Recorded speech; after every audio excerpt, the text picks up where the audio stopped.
Are we live? Okay, here we are. Welcome to the CMO Huddles Studio, the live streaming show dedicated to inspiring B2B greatness. I'm your host, Drew Neiser, live from my home studio in New York City.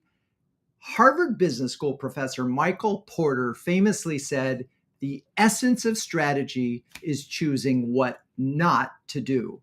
For CMOs with multiple options at every juncture, choosing what not to do is harder than it sounds.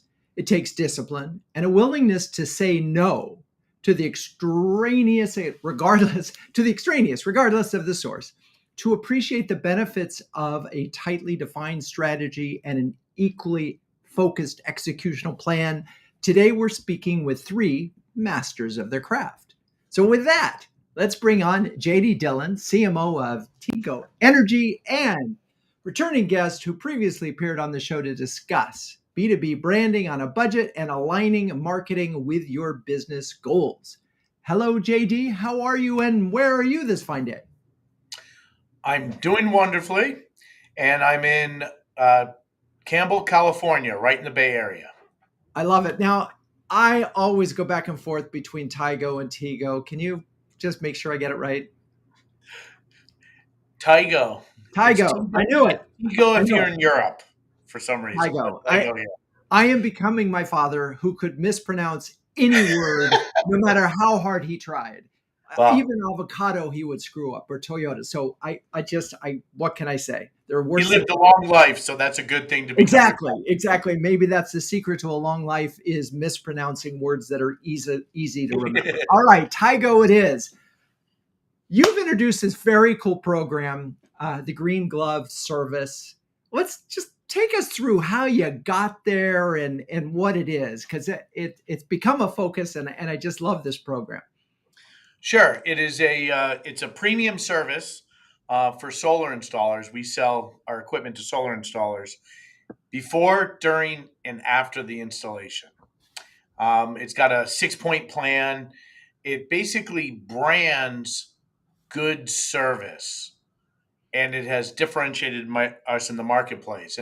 And how we got here, the second part of your question, basically turning a problem into an opportunity. There's two spaces we serve: Right. residential and commercial and industrial. Residential, we're a very distant seventh player in a duopoly. We needed to say, we're able to help you in residential. In commercial and industrial, we're a market leader that had a little bit of a rocky reputation. Both of those we've solved through the Green Glove Service program. Wow. Two birds, one stone. Absolutely. Okay, now we got the green glove. Look at that. And there is the Tigo logo on the green glove. And yes, it is green. Now, I understand how you got to finding a way to differentiate by service. And I'm imagining it's very hard to differentiate in your category on a product level. I mean, it feels like, not that solar is a commodity, but I think if you were shopping for solar, you might think it was a commodity.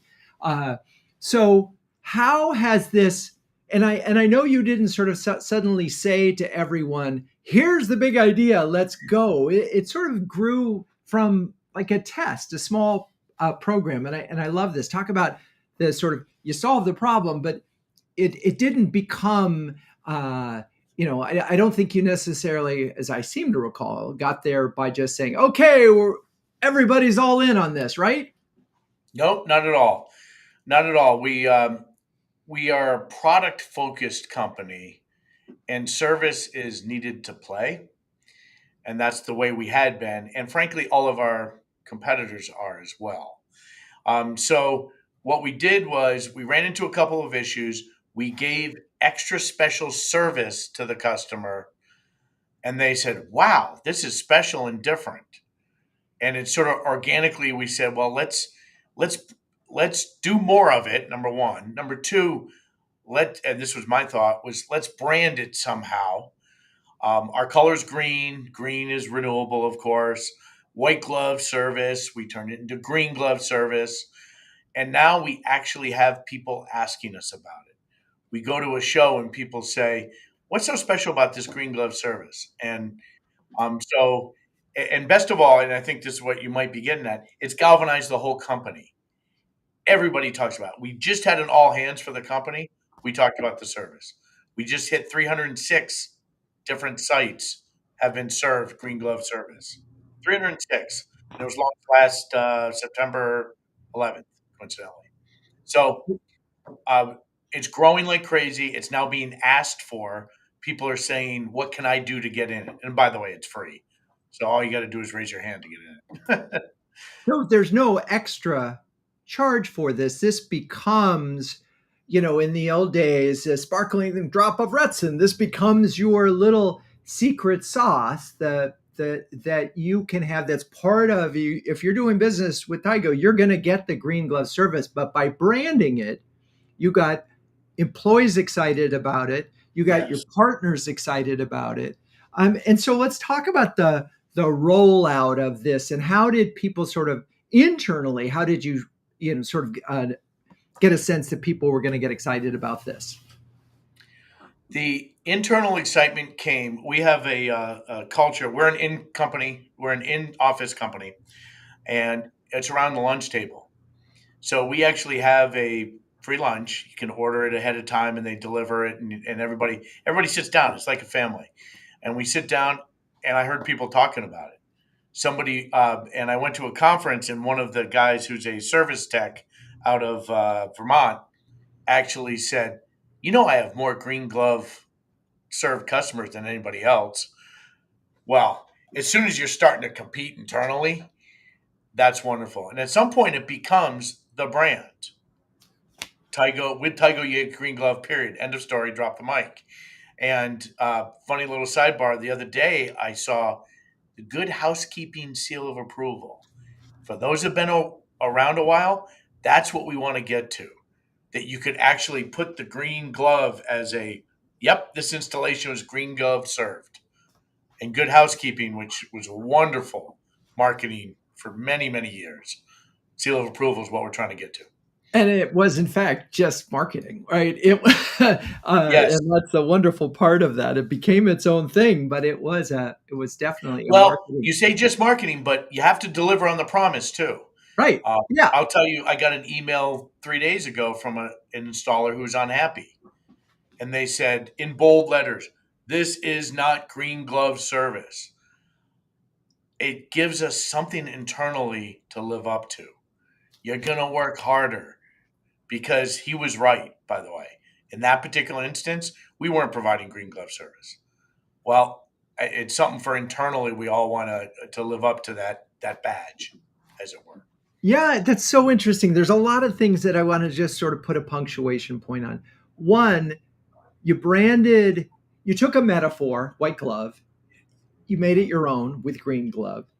The simplicity of this idea is where the power is, the ability to focus the entire organization against a goal that is somewhat aspirational, and the fact that someone called you out on it is awesome, because then you can go back to them and say you're right. It's sort of a Jay Bear hug your haters moment, because that person can be converted. Again, you just say, you were right, thank you for calling us out on it. And the fact that there becomes bragging rights associated with how many folks are delivering on the promise is awesome. So that that is everything that we want to in this show, and this reminder that a very simple idea can become a business driver. And looking for that in this simple metaphor, 2 words, green glove, right? It's amazing. So, Yeah. all right. Well, thank you for that, JD. And now we're going to move on and we'll come back to you. So let's bring on Laura Beaulieu, who is the VP of Marketing at Holistiplan, or I probably butchered that one as well. So you're going to correct me on that. Well, how do you pronounce it, Laura? It's Holistiplan. Holistiplan, so easy. So anyway, Laura's an industry expert who has graced our stage before to delve into the topic of account-based marketing. So hello, Laura, how are you? And wonderful to see you again. Where are you and how you doing? Hey, Drew. No, I'm doing absolutely fantastic. I'm based in Boston and the weather's pretty nice today, so all is good in my world. Yeah, we got a little rain here in New York, but it's all good. We need rain like everybody else. So let's talk about, you've only been there a few months, and this is the moment where you're drinking from the fire hose. There's a million things that you could probably spend your time on. How did you sort of start to get to the place where you could focus? Yeah, so that's a really good question. So for me, a big part of being a good leader is being able to take in all of the information from multiple sources, organize it, systemize it, and really simplify it for your team. You have to have the ability to really zoom in and zoom out of programs to be able to lean into what's working and, pause or restart what's not working. And so when I went into this role, I had already had a 30, 60, 90-day plan that I had talked to with the leadership team about, and I got their buy-in. And during the interview process, you get a really good feel for what's working and what's not working. And so those first few weeks are really about validating those assumptions. And so I went into it, and the very first thing that I did is I wanted to interview all of the stakeholders, right? All the people on the leadership team, our sales team, everybody who's interacting with customers, really get a good grip on specifically what's working and what's not working and what should we lean into. And then from there, it was really important to talk to customers directly, face to face, and do one-on-one interviews to really start to build out those personas and really get a good understanding of not only how do they use Holistiplan, which is a tax planning software, but how does it fit into their world holistically, and how can we help to really streamline it and start learning what really for them stood out and how can we use that as an amplifier to get even more customers. And so going in and, about doing all these conversations and having the recordings helps, but you start to hear the common themes, right? People start to say all the same things and you're like, okay, yep, you're the fifth person that told me that webinars are absolutely crushing it. And, I've heard that a third of our customers are referred by other customers. And, I'm seeing this one customer has referred like 20 customers. So referrals are another huge thing. And so you start to really build out that, project pipeline of things that you want to work on and things that you think you should work on. And so then from there, I like to really validate with the leadership team and say, hey, it's been 30 days. I've talked to, 50 people. These are the top things that keep coming up. And this is what I want to work on. And you get the buy-in. And then from there, it's really just building out the priorities and the systems. A couple things that I want to just ask you about before we get into the details of where you went. One, did you do the 30, 60, 90 day before you got there? I did. Yeah. Yeah. And I know that there are some folks that are in transition that are reluctant to do that. I can't emphasize enough these days how helpful it is. And I just the fact that you had a 30, 60, 90 running in allowed you to have a running start. And you knew that also that you had gotten buy-in, at least initially, that this is what you were going to do and how you were going to approach it. Yep, exactly. So important point for those of you in transition. I just want to reemphasize that. And then what I also heard, and I think this is so important, is you have hypotheses. You don't have answers. You have hypotheses, things that you're thinking about and you're hearing. And then you bring those back to the folks that have been there a while and say, okay, is this right? And validate them. And it sounded like that's what you did. So yeah, exactly. So having the conversation to validate it, but also looking to find the data, right? Is there data in the business that supports these assumptions that says, yes, this is a good approach, or no, we don't have enough data yet, and this is something that we need more information on.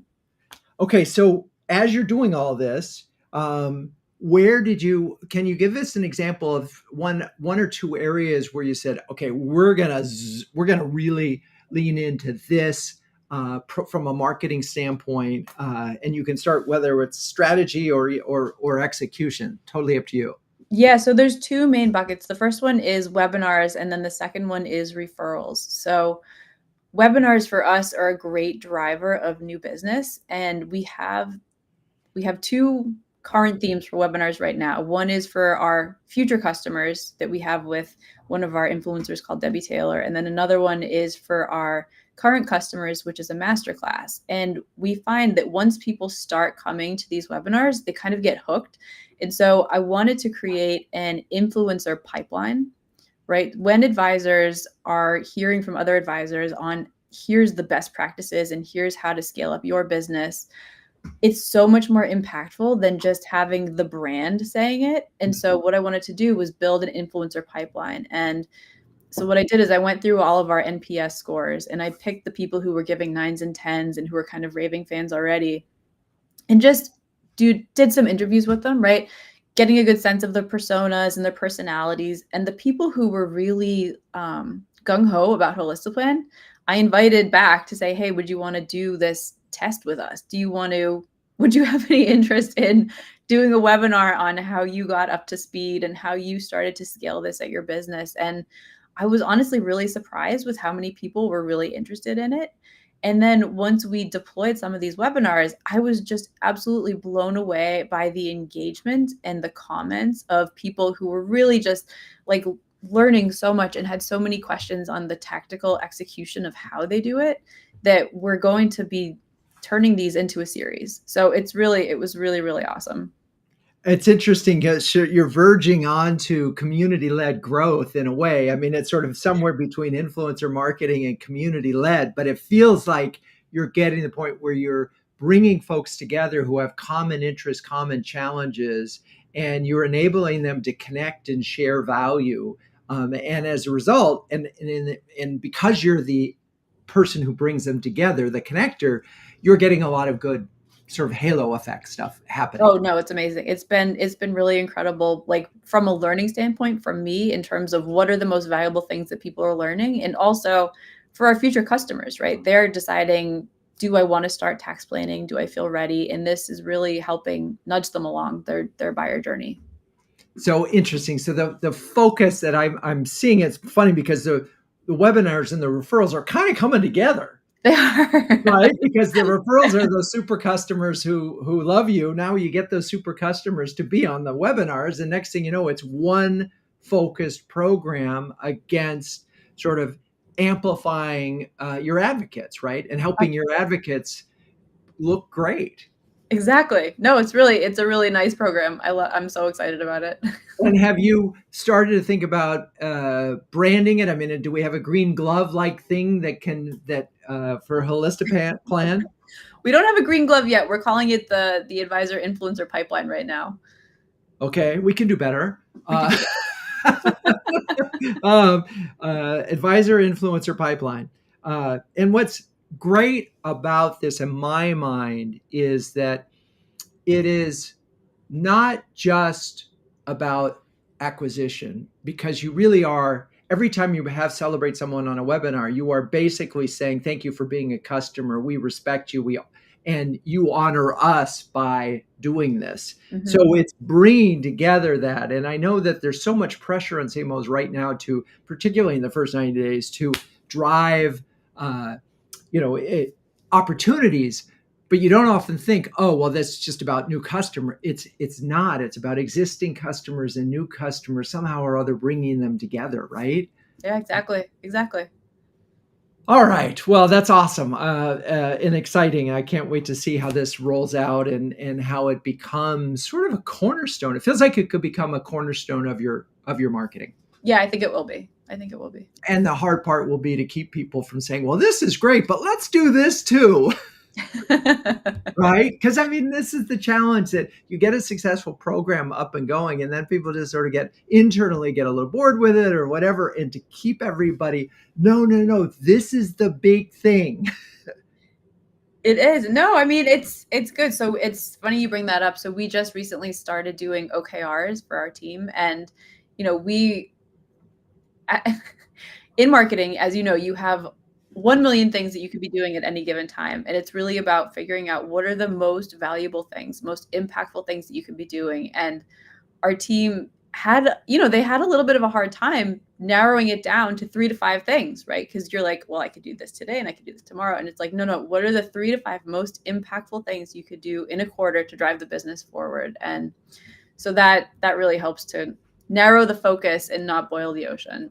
Yes, I love it. All right. Well, that's what we're doing here. We're narrowing the focus. Okay, next up, we'll be back with Laura, but next up we have Kevin Briody, CMO of Edmentum, who previously joined us to discuss EdTech marketing and top of the funnel challenges. Hello, Kevin. Welcome back. Good to see you again. Where are you this fine day? I am in what seems to be the theme, also rainy North Carolina. So, North Carolina. All right. So let's talk about your North Star for Edmentum and how that sort of came to be. it's actually, there's a little simpler variation of that kind of first famous Michael Porter quote of strategy is the art of saying no. It's something I always like to use. But the North Star you're talking about is something I've used in my current team, and really the last couple spots I've been. It's been a bit of a consistent theme. It's been this idea of do fewer things exceptionally well to drive greater impact. And the big thing on that is it's not just about, excuse me, cutting down the workload. It's really a cultural set piece. It's about this idea of consistently creating headspace for everyone in the team at all levels of the organization to be both creative and strategic. It's that idea of when you get just lost in the churn, a little bit what Laura was saying about how do you pick your priorities, but when you get lost in the churn of production, of just getting the work out, and especially when it's reactive to the constant influx of all the crazy asks that we tend to get in marketing, that's where it gets really challenging to be creative problem solvers. And I'm a firm believer that that's where marketers thrive. That's what makes the work fun. That's what makes it rewarding. It's a lesson from my agency days, and that the most fun stuff was always when you get in the brainstorm, you get a really meaty challenge and problem, and you can flex your creative muscles. And I think the challenge for marketing leaders is really intentionally creating the conditions for your team so that they're able to have that headspace to be creative, to tackle those big challenges. And that means you have to go through the strategy setting process. You have to whittle down the stuff that's less important. You have to make sure that there's time set aside for that creativity, and it's not just the reactive, crazy churn of the work. And candidly, it's more of an aspirational goal, I would say, than a hard and fast rule, as probably anyone on my teams can attest. It's, sometimes the urgent necessarily crowds out the strategic, and you just have to dive in and go and get the work done. But that's why I call it a North Star. It's really what guides us. So is there do you have a green glove like example of something that you've been able to get some focus in your marketing? Yeah, I mean, I think one example, this is a discrete project, not like a branded service like JD was talking about, but last year we set out, we had a variety of different websites that were serving a bunch of different audiences. They were very complex. They were adding a lot of churn to the work, and it wasn't giving us the ability to get creative on top of them. It didn't have set a good foundation. So we set about collapsing all those sites into one, rebuilding our very deep course catalog, which is the centerpiece of our website, and a bunch of other things in there. The trick there was, it was only possible because we made a very conscious decision to pull back from the daily churn of content production, and then invest our time and resources into a big bet that would really have a long-term impact. So short-term disruption, we slowed down kind of the daily output of the team in order to create the space to get really creative for the long-term growth of the marketing function and our business impact. I think, incidentally, a really nice, a design goal of this that was in line with that North Star was that we wanted to create a site that had much less content to manage, vastly simpler platform for all of our team owners, our content owners to maintain. So that way, the site itself became a good example of less is more, a tighter, focused experience that created a foundation and created more time then for the team to get creative, to try to innovate new approaches on it, to try new content and things like that. So I think it's a good example where we intentionally picked a strategic goal, picked a strategic project that had long-term value, and had to set the conditions for the team to get creative and to be more strategic and think bigger picture, and not just get caught up in flowing the work out the door. Yeah, I mean, it's hard to think of something more important and more central to a company's business than their website, right? I mean, it is often the thing that is how customers interact with you, how prospects discover you, how employees discover you or check out you. And the notion that you consolidated from multiple websites to one, obviously there's some risk involved in that, but boy, that is just a pure example of focus. The fact that you then took it another step and said, oh, wait, we don't have to have everything on here like we did before. We can also help. And I think ultimately, simplicity is a service to your customers, right? Mm-hmm. If you have a complicated website and you make it hard for people to get to where they want to go, or it's not about thousands of pieces of content. Generally, it's about a few really good ones that people need and will help them, right? I mean, and that's so. I guess I'm wondering, one, how did you get the air cover to do that? Because often there are a lot of people who have a vested interest in certain parts of the content on a website, in that thing that may or may not be in marketing. How did you sort of get buy-in on that major consolidation of your content? Well, but actually, before I get to that, you hit on a great point about simplicity. And I think it's a hugely challenging point that I think a lot of marketers face, is that outside of marketing, you could look inside the organization and get judged by the output of the team. So how many new pieces of content did you create? How many new campaigns did you drop? How deep and rich is the website? Whatever that might be. The hard part is doing less. The hard part is keeping that simplicity, creating a really simple, clean, impactful user experience for the customer. And a lot of times that means just saying no and crowding out that pressure to generate more, and instead just get the smaller number of things you are doing and just make them truly elegant and simple and impactful. But in terms of how did we get the air cover on that, I just had a really good, supportive leadership team around me. We really just made the business case for what the long-term value would be. And it was, there was a cost and efficiency value. I mentioned at the end, you take multiple websites, consolidate into one. And that really kind of helps in the long run in terms of how efficient you are going to manage it, how much time it's going to burn from the team. So there was a raw financial story there. But there was also the articulating the business value and just saying, okay, we could continue doing what we're doing now, or we can take a short-term pause in order to set us up for a significant step forward. And it was really just selling that internally in terms of what the value is going to be there. And it was partly that too, of telling the team and kind of telling our partners around the organization that, yeah, because our short-term output is going to drop a little bit as a marketing team, that doesn't mean that's teeing us up for a negative impact on the business. So that doesn't mean we're doing less. It means we're taking that pause to get really creative and really do something that's going to make a big, big step forward for the organization. Yeah, there's so many points that I just want to reaffirm that if you in any way as a CMO in a marketing department are judged by output, you're in trouble. Because it is not output, it's impact. And there are so many times where one great piece of content can be 80% of the site traffic. And and a really good tool replaces 20 blog posts. So you just have to be that. And the fact that you were able to bring that efficiency and change the argument and change the perspective so that, hey, we're going to say no because that's just output.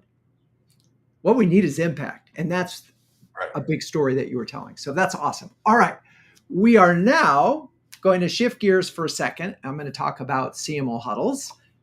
Launched in 2020, CMO Huddles is a close-knit community of over 350 highly effective B2B marketing leaders who share, care, and dare each other to greatness. Given the extraordinary time constraints on CMOs, everything about CMO Huddles is designed to help leaders save time and empower them to make faster, better decisions. JD, Laura, Kevin, come on back. You're all incredibly busy. I'm wondering if there's a specific example of how CMO Huddles, you could share a specific example of how CMO Huddles has helped you. Anybody want to say anything? Yeah, I can jump in. Laura, go for it. Yeah, so one of the the best things about CMO Huddles for me is that I have a phenomenal mentor that I found through CMO Huddles, somebody who had been there, done that before me and had helped rapidly scale businesses. And it's been instrumental in shaping my thinking, helping me grow my own self and my own skill sets, and really helping me to get better as a leader. And so that, along with the huddles and the recap emails, I mean, it's just been a game changer for me. Awesome. I love that. I think, Kevin. Yeah, I think at the risk of repeating what I said, I think the last time I did this with you, Drew, was one of the things I find incredibly valuable. Huddles has got a great Slack channel that's very active.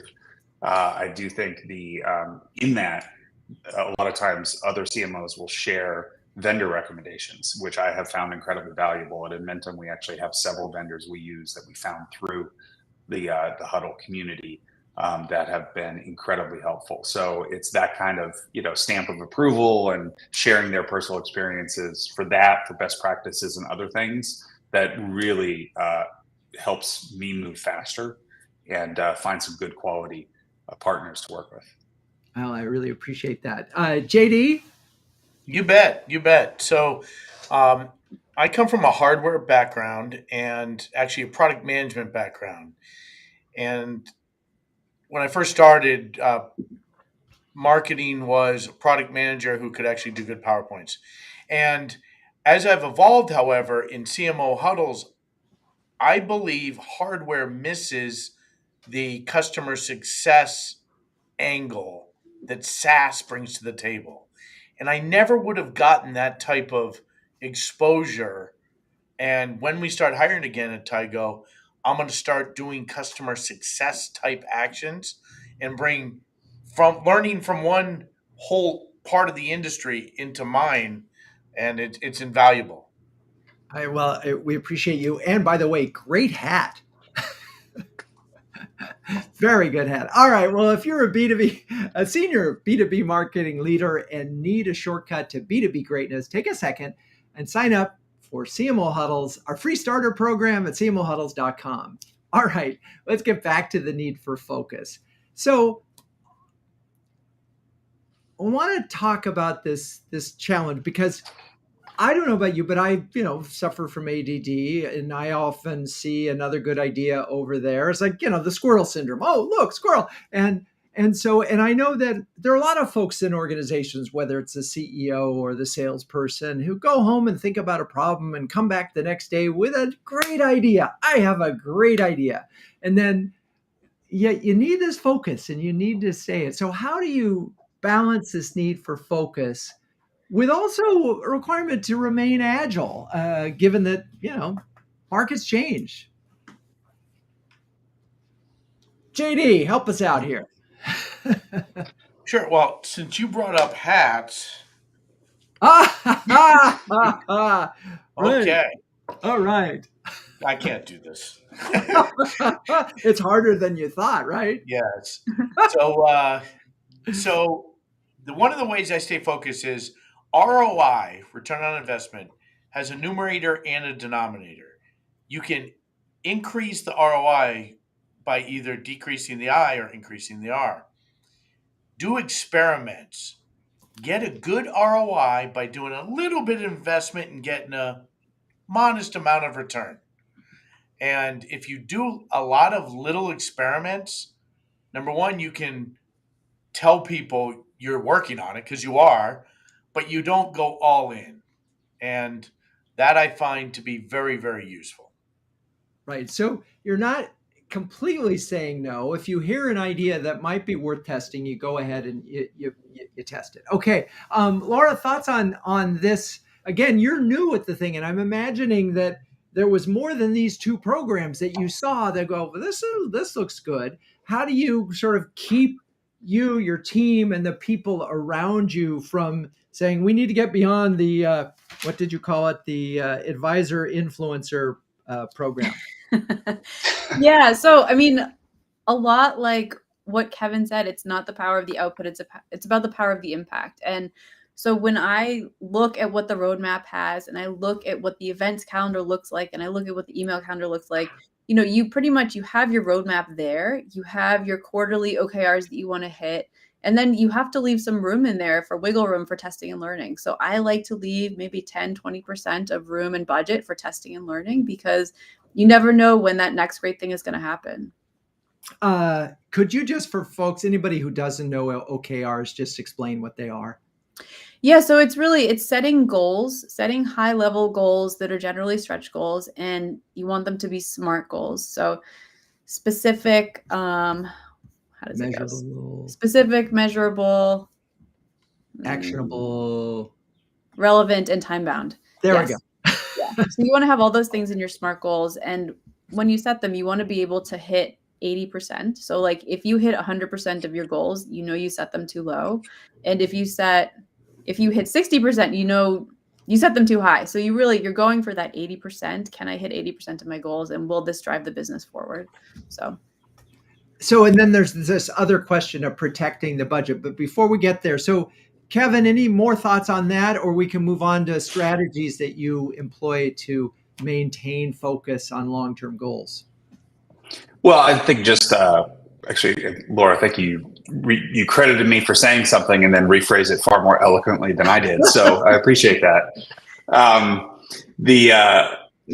think it's balancing the urgent and the now versus the long term. There's something that I do with my team when I try to simplify and what the marketing strategy is. I try to ladder up every initiative or program we're doing, either under this idea of building the brand, driving the business, or evolving the function. The first two are pretty self-explanatory, and that's where the core of the marketing strategy is and the output that we're targeting.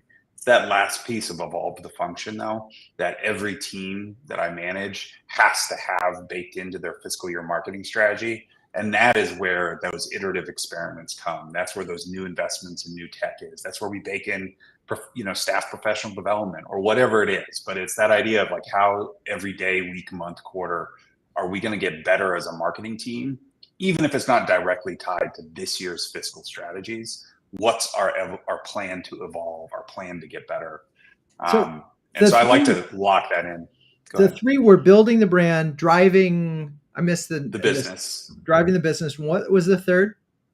Evolve the function, the marketing function. There's probably a better way to say that, but I've always liked that. No, that's fine. And that's so interesting because it's sort of that third goal is continuous improvement, right? Yes. How do we as an organization get better at building the brand and driving the business, right? And in order to do that, we have to sort of look at everything that we're doing. Yes. Which is, that's helpful. But it also probably helps that if it's not building the brand or driving the business, well, what are you doing? Well, that's where the push and pull of the daily challenges comes into play, though, because everything we're doing that's why those such broad buckets. You're building the brand or driving the business in one way, shape, or form. Hopefully.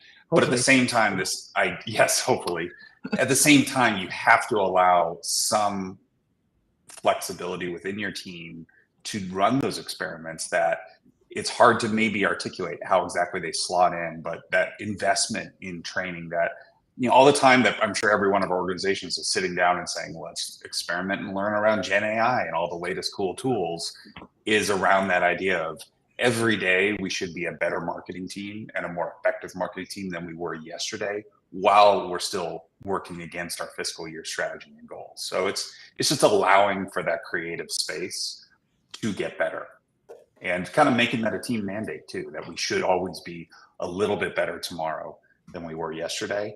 And how do we just keep that iterative improvement going?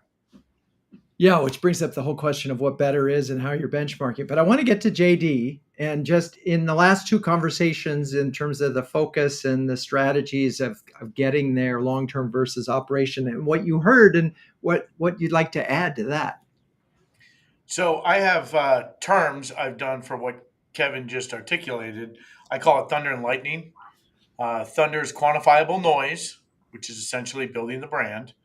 And lightning is I term it as objective demand generation, which is driving the business, as he called it. I actually like the building the business, so I'm going to have to find an analogy on building the business that ties to thunder and lightning. So, and I will credit Kevin when I do so. But those two strategies lead to 13 tactics and 57 metrics. So Kevin also said it very well on laddering.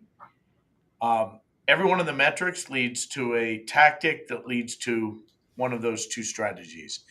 And if you can't make it fit, or you find yourself squinting to make it fit, then perhaps you ought to consider following the just say no strategy. Just say no. And we know that you have 7 ways of saying no. So, Absolutely. My wife thinks I have 18 ways of saying no, but that's it. well, anyway, tying a lot of things together. What we learned in our Chris Voss session on, never splitting the difference is that saying no in a negotiation and in a good way is important. And getting others to say no sometimes can be important. So, no is not as bad a word as we think. Anyway, Kevin, you mentioned Gen AI, and it's hard to, when you brought that up, to me, there's the potential for it to both be a distraction because it's so fun to get in there and play, right? And it's just another example of, oh, that's a sandbox. Let's go get in there. And that yet it's a sandbox that could do phenomenal things. So how are you approaching the use of Gen AI in the context of staying focused? Well, I think it's a mix of, there's the big picture questions, around new tools like that. Should we be using it for original image generation? Does that create a risk on us from either an IP perspective or from a authenticity perspective? Should we be using it in certain scenarios? And what does it mean for the business? What does it mean for the long-term staffing model we approach or partners we choose? So those are those big thorny questions. Yeah, you have to allow some space for that. And that's hard to do, but that's where it's more intentional. You set aside, once a month or once a quarter, you want to have some time to do a little bit of a stand down to dig in.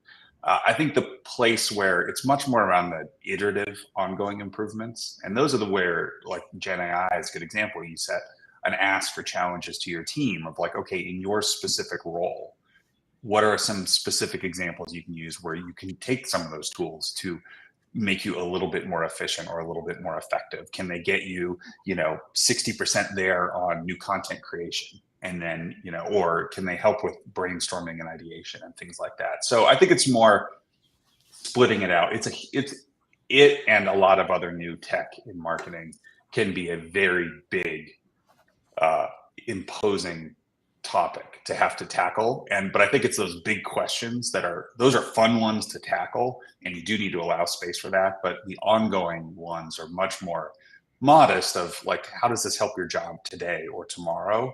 What are little things that we could do? And it's just it's that smaller iterative improvement, I think, that can pay off in the long run. And doesn't take as much time.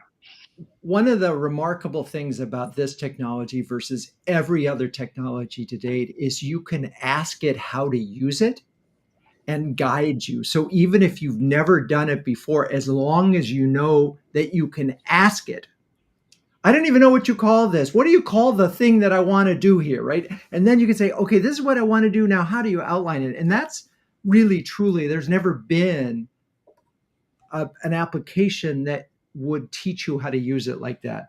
And you just hope it doesn't hallucinate.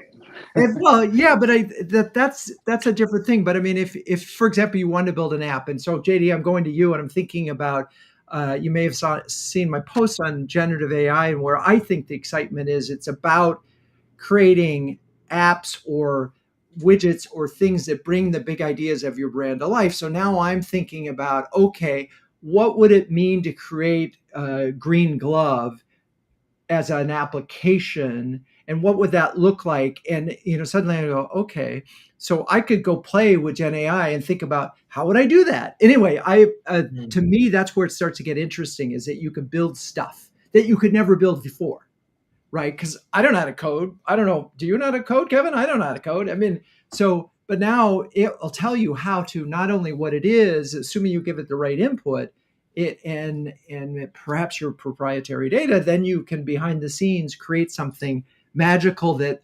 extends the idea. And this is the part that I'm really excited about, is if you have this focus. So I'm thinking about you, Laura. You've got your